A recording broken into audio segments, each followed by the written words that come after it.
नमस्कार गाइस। बड़े ही अफसोस के साथ हमें सूचित करना पड़ रहा है कि इनकी मम्मी और मेरी मदर इन लॉ दुनिया में नहीं रहे। अचानक ही उनको हार्ट फेल हो गया तो वो इस दुनिया को छोड़ के जा चुके हैं। उनकी डेथ कल हुई है 9 तारीख को। जब हम अमृतसर गए थे 5 तारीख को, तो मुझे 7 तारीख को जब हम ट्रेन में बैठे थे तो फ़ोन आया था चीना का कि माँ जी की तबीयत थोड़ी सही नहीं लग रही है। तो हमने हाल चाल पूछा था तो उन्होंने बताया, वो बोल भी नहीं पा रहे थे, उनको शुगर बहुत ज़्यादा डाउन हो रखी थी। तो फिर उनके बाद ठीक हो गए। जब मैं रात को घर पहुंची 7 बजे तो मैंने उनसे पूछा कि मम्मी आप ठीक हो? कह रहे हाँ। ललता तो आ गई भाई, इनको बुग्गी बोलते हैं वो, तो बुग्गी भी आ गया, ललता भी आ गई। मैं कहा हम दोनों घर आ गए हैं। कहते चलो ठीक है। अगले दिन भी वो बिल्कुल सही थे। तो पता नहीं सुबह 9 तारीख को क्या हुआ, ऐसा मुझे खुद भी नहीं समझ आई। सुबह 11 बजे का टाइम था। मैंने कहा कि मम्मी आज उठी नहीं है, चाय पीने का टाइम हो गया। मैंने चाय बना दी है तो मम्मी को उठ के चाय देते हैं। तो उनको उठाया मम्मी को मैंने, तो बड़ी मुश्किल से उनको, मतलब उनके यहाँ से मुंह से नाक से आवाज़ें आ रही थी। मैंने सोनिया डॉली को फटाफट आवाज़ मारी। मैं कहा तुम जल्दी नीचे आ जाओ, मम्मी की तबीयत ठीक नहीं लग रही। तो कह रहे हैं अभी तो मम्मी बिल्कुल ठीक थी। मैंने कहा फटाफट नीचे आओ। फटाफट वो लोग नीचे आए, हमने उठाया। मम्मी के बहुत ज़्यादा आवाज़ें आ रही थी। तो हमने कहा कन्नू को, मैंने कहा कन्नू गाड़ी निकाल फटाफट, दादी को तो हॉस्पिटल लेके जाए, एडमिट करते हैं, क्योंकि दादी की छाती बहुत जाम है, निपोराइजर वगैरह लग जाएगा तो वो ठीक हो जाएंगे। तो कन्नू कहता है कि ठीक है। कन्नू ने हमसे उठाया नहीं गया, उन्हें हमने व्हील चेयर पे डाला तो उन्होंने एकदम ऐसे गर्दन हाँ, तो गर्दन एकदम उनकी लटक गई। तो हमने कहा कि सांस थे, फटाफट हमने उनको हॉस्पिटल लेके गए। हॉस्पिटल वाले कह रहे हैं कि ये नहीं है, ये रास्ते में ही खत्म हो गया इनको। हाँ, हार्ट फेल, इनका हार्ट अटैक नहीं हुआ, इनको हार्ट फेल हो गया। और आपको बहुत दुख के साथ सूचित किया था कि मम्मी आज के बाद आपको ब्लॉग में कभी नजर नहीं आएगी। कभी नजर नहीं आएगी। बाकी ब्लॉग की बिल्कुल जान थी वो। मैं कहते सारे कहते थे कि दादी है तो ब्लॉग है, कोको पूछी है तो ब्लॉग है, मतलब कि दादी के बिना ब्लॉग बड़ा अधूरा है। मेरा बिल्कुल ब्लॉग बनाने का दिल ही नहीं करेगा।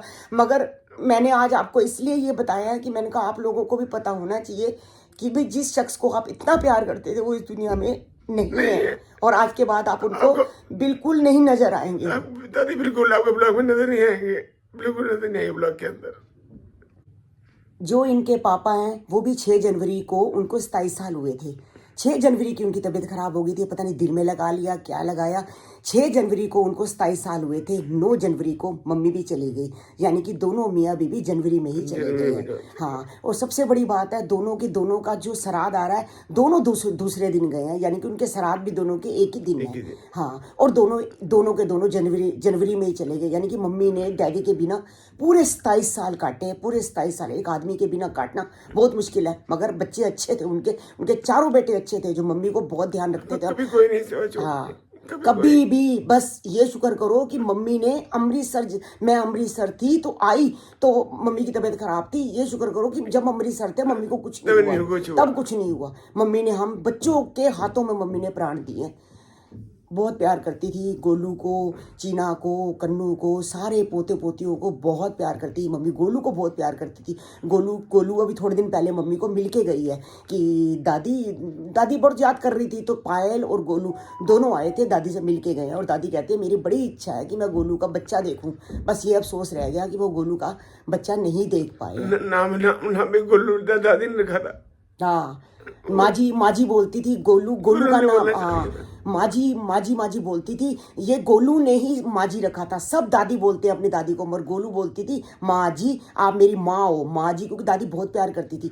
माजी नाम रखा। और सारे बच्चे आज चीना, कन्नू, ईशू, सार्थक, जो भी सारे पोते, उनकी पोतियाँ जो भी है, सब माजी बोलते थे। गोलू से बहुत प्यार था और गोलू की शादी का बहुत चाव था उन्हें। और शादी पे बैठी इतनी खुश थी। और गोलू के बच्चे से उनको ये था एक बार मैं गोलू का बच्चा देख लूं और गोलू के बच्चा हो जाए और मैं लड्डू खा के, बिना लड्डू खाए इस दुनिया को छोड़ के चले गए। कोको पूछी कल से मम्मी के कमरे में जा रहे हैं, बार बार मम्मी के कमरे में जाते हैं, मम्मी नजर नहीं आती है क्योंकि मम्मी इनको बिस्कुट देती थी। हाँ, चक्कर काट रहे हैं। मासूम है, क्या पता बच्चों को कि भाई दादी नहीं है, बिल्कुल कमरा खाली पड़ा है। रात रात को मैं बार बार कमरे के आगे आती हूँ। कल रात को मेरे को सारी रात नींद नहीं आई, यही सोच सोच के कि कमरा खाली है, कमरा खाली है, मम्मी कहाँ है, कोई भी कमरे में नहीं है, कमरे में कोई पूरी रात कोई नहीं सोया, यही सोच सोच के कि हुआ क्या। मेरे को तो ये नहीं समझ आई कि मम्मी को मैंने ही उठाया, उठो चाय पी लो, और चाय पीने के लिए उठा रहे हैं, हम सब कुछ कर रहे हैं, और मम्मी हमारे हाथ से ही हाथों से निकल गई, समझ ही नहीं आया। हम कोई भी मम्मी को नहीं बचा पाया। पर कन्नू हॉस्पिटल लेके गया, चीना फटाफट भागी, निक्की भागी। आज देखो कुदरत की बात होती है, सुबह सुबह निक्की रोज ऑफिस चली जाती है, मेरी छोटी वाली देवरानी। कल जब मैं सुबह उठी तो मैंने कहा क्या बात है निक्की, तू ऑफिस नहीं गई, तेरी स्कूटी खड़ी हुई है। कहती है भाभी जी आज मेरे को ना ऑफिस जाने में देर हो गई है। मैं क्यों? कहती मेरा 9 बजे का ऑफिस है, मैं 8:30 उठी हूँ, बताओ कैसे जाती। मैंने कहा चल छुट्टी हो गई। कहती हाँ मेरी छुट्टी हो गई। देख लो, भगवान को भी मंजूर था, निक्की पहले ही ऑफिस से घर बैठी हुई थी, यानी कि उसको पता भी नहीं था कि मरुस की छुट्टी भगवान ने पहले ही करवा दी कि नहीं निक्की को घर होना चाहिए। सिर्फ ईशू गया हुआ था ऑफिस और अमन गया हुआ था सेकंड वाला देवर, बाकी सभी घर में थे, सभी घर में थे, कोई भी नहीं था। बस वो दोनों ऑफिस से आए तो बस बाकी जो हाँ, क्योंकि हमारे हाथों से निकल गए। हमारे सारे लोकल थे, मतलब आसपास ही रहते हैं दिल्ली के अंदर। तो शाम को सारे आ गए थे, शाम तक 5 बजे तक सारे पहुंच गए थे। तो हम 5 बजे के करीब हमने 4:30 बजे के करीब हमने संस्कार मम्मी का कर दिया था। ये देखो कोको को देखो, कोको लेटी हुई है उस कमरे में और पूछी इधर लेटी हुई है। बार बार उठ के माँ जी के कमरे में जा रही है कि शायद कोई माँ जी नजर आ जाए, बिस्कुट खाए। और जो पूछी थी हमारी मम्मी के कमरे में ही बैठी रहती थी, जब मैं नहीं होती थी, कहीं भी जाती थी, हमेशा मम्मी के कमरे में ही बैठी रहती थी। मम्मी इस सेटी के ऊपर बैठी रहती थी, इस सीट के ऊपर, ये टीवी में अपना टीवी देखती रहती थी। आज ये देखो सब खत्म, बेड का बेड बिल्कुल खाली हो गया है, क्योंकि जिस गद्दे पे मम्मी को लेटाया था वैसे का वैसे एक गद्दा बाहर ले गए थे। ये देखो मम्मी की अलमारी, साईं बाबा जी, सुबह उठते ही मम्मी पहले साईं बाबा जी को प्रणाम करती थी। ये अलमारी है, ये मम्मी की है। ये सारा कमरा मम्मी के बिना बिल्कुल सूना हो गया, दिल ही नहीं कर रहा इस कमरे में आने का। ये देखो मम्मी का दवाई का डब्बा, जो मम्मी 24 घंटे अपने साथ रखती थी, कभी भी इमरजेंसी हो तो मैं दवाई खा लूँ, ये वैसे का वैसा पड़ा है। सब चीज़ें अपनी जगह पे हैं, सब चीज़ें अपनी जगह पे हैं, सिर्फ मम्मी को छोड़ के। मम्मी इस कमरे में कभी भी नहीं आएगी। मैं ब्लॉग बिल्कुल नहीं बनाना चाहती थी, मेरा बिल्कुल दिल नहीं था ब्लॉग बनाने का, सिर्फ इसलिए ब्लॉग बनाया कि आप लोगों को पता चल जाए कि जो ब्लॉग की जान थी दादी, वो इस दुनिया में अब नहीं है, और ना ही कभी वो ब्लॉग में आएंगे। अचानक क्या हो गया हमें खुद समझ नहीं आया, बस हाथ से निकल गए वो। मम्मी राधा स्वामी थे, उन्होंने नामदान लिया हुआ था, वो मीट अंडा वगैरह ऐसी कोई चीज़ नहीं खाते थे। तो बाकी मम्मी जो है, डैडी को जो हमने अर्थी का जो विसर्जन किया था वो हमने हरिद्वार में किया था। तो मम्मी पहले मुझे कहती थी कि मेरे को भाई व्यास में लेके जाना, फिर बाद में जब हमने पूछा तो उन्होंने कहा कि जहाँ डैडी गए थे मुझे वहाँ लेके जाना। तो अब मम्मी को भी हम हरिद्वार ही उनकी अस्थियों को विसर्जन करेंगे वहीं पर ही। तो वो तो बच्चे जाएंगे, चारों लड़के हैं, वो जाएंगे, पोते जाएंगे, सारे जाएंगे, ये भी काम बड़ा ज़रूरी है। तो देखो बाकी कौन जाता है।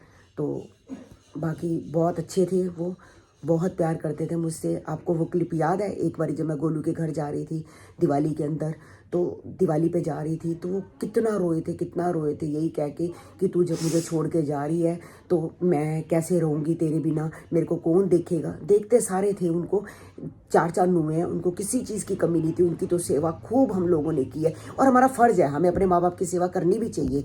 तो मगर ये है, जाते जाते वो हमसे कोई सेवा नहीं करा के गए, ना वो हॉस्पिटल में एडमिट हुए, ना वो कुछ भी नहीं किया। हमारे हाथ से कब निकल गए हमें कुछ समझ नहीं आया। ये खड़े हैं, मैं खड़ी हूँ, सोनिया खड़ी है, डॉली खड़ी है, निक्की खड़ी है, मेरा देवर खड़ा है, आशू खड़ा है, गोल्डी खड़ा है, सब खड़े हैं। हाथों से ही मम्मी ने गर्दन को एकदम लटका दिया। हॉस्पिटल ले जाने से पहले ही मम्मी को हार्ट फेल हुआ है। एक होता है हार्ट अटैक, होता है एक हार्ट फेल। हार्ट फेल में तो बिल्कुल ही चांस ख़त्म हो जाते हैं। सर्दी है, सर्दी में तो वैसे भी बहुत ज़्यादा सब लोगों को ये हाल हो रहा है। और वो जब हम संस्कार करने गए थे तो आप मानोगे नहीं, वहाँ पर इतने संस्कार हो रहे थे, इतने संस्कार हो रहे थे, मैं हैरान थी कि इतना रश, यहाँ पर इतना रश, मतलब कोई और जगह पे हो ना हो, संस्कार वाली जगह पे मैं कहती हूँ बहुत भगवान ऐसे किसी के साथ ना कराए। मगर फिर भी जो दुनिया में आया है वो जाएगा, राम नाम सत्य है।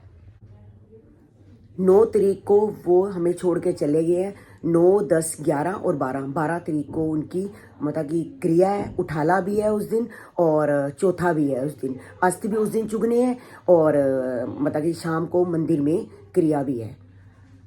बस अब जो भी है उसके बाद ये सब हरिद्वार जाएंगे। उसके बाद जो जो जैसे जैसे होता है, अब हम बच्चे हैं, हमें इतनी समझ नहीं है। हम सब बुजुर्गों से, जैसे जो हमारे से बड़े हैं, हम उनसे पूछ पूछ के सारा कुछ कर रहे हैं। मगर एक बात है, गोलू से मम्मी बहुत प्यार करती थी, बहुत प्यार करती थी। और उसके जो दादाजी थे, वो जब पौने 2 साल की गोलू थी तो तब उसके दादाजी की मतलब डेथ हुई थी। पौने 2 साल की गोलू थी। मैं कहती गोलू को, क्योंकि इनके घर में 4 लड़के हैं, लड़की कोई भी नहीं थी।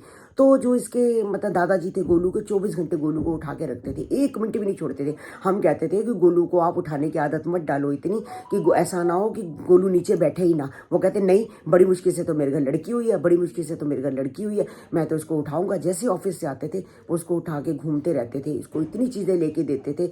और वही हाल दादी का था। मतलब गोलू से दादा दादी का बहुत प्यार था। सभी ने मुझे मना किया कि आप गोलू को मना कर दो कि गोलू ना आए, पहले दिन गोलू मत आए, क्योंकि गोलू प्रेग्नेंट है। तो पहले दिन सबने मना कर दिया था कि गोलू ना आए, मगर गोलू क्रिया पे आएगी।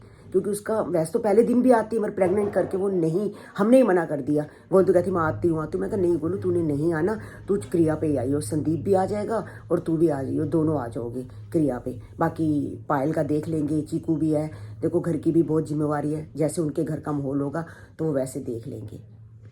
आज का ब्लॉग बनाने का यही एक मकसद था कि आप लोगों को मैं सूचित कर दूं। बस आज का ब्लॉग मैं यहीं एंड करती हूँ। नमस्कार।